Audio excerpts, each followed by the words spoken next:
और सुनाओ, घर में सब ठीक है? हम्म। हाँ, सब ठीक है।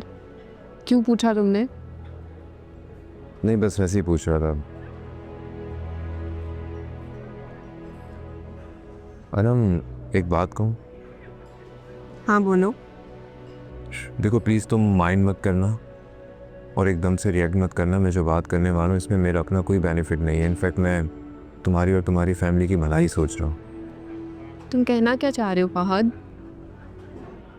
देखो अनम, आखिर कब तक तुम लोग अपने घर में इस तरह यूँ जंग का माहौल बना कर रखोगे? आई मीन, तुम्हारा अपना खुद का दिल इस सारी सिचुएशन से बेजार नहीं हो गया? Obviously I am sick of all that, लेकिन मैं क्या करूँ? इस सिचुएशन से निकलना मेरे इख्तियार में नहीं है। अगर होता तो मैं कब का उन तीनों को धक्के मार के घर से बाहर निकाल चुकी होती। जो हो नहीं सकता है वो सोच कर क्यों अपना फ़ोन जला रही हो ना? Why don't you just accept the reality? And you know reality so bitter. जो भी है, मगर यही हकीकत है ना। एंड यू नो व्हाट, पिछले चंद बार के एक्सपीरियंस के बाद मैं वहाँ आते हुए भी डरता हूँ। इवन अम्मी को वहाँ लाने का सोच भी नहीं सकता। तुम जानते हो वो तमाशा सज्जल ने जानबूझकर लगाया था। अनंत, तमाशा सज्जल ने बनाया हो या तुमने बनाया हो, इट डजंट मैटर ना। व्हाट मैटर इज कि ये सिलसिला अब रुक जाना चाहिए। तुम खुद बताओ, ज़ैनब की अम्मी ने रुखसती की शर्त इसीलिए रखी है ना कि तुम्हारे घर का माहौल निहायत ही अजीब हो चुका है। कब क्या सिचुएशन क्रिएट हो जाती और अगला बंदा मुजरिम बन जाता, जैसे उस दिन मैं बन गया था। वो सब ना होता अगर तुम मुझ पे ट्रस्ट करते फहद। ट्रस्ट तुम्हें मुझ पर करना चाहिए था ना।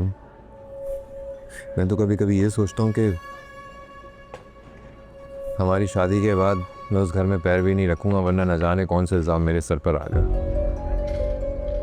तुम ये सब भूल नहीं सकते।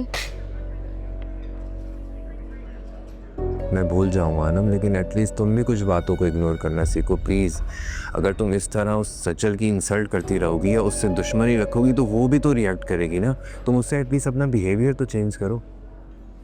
ओ, तो ये सारा लेक्चर तुम मुझे सजल की फेवर में दे रहे हो?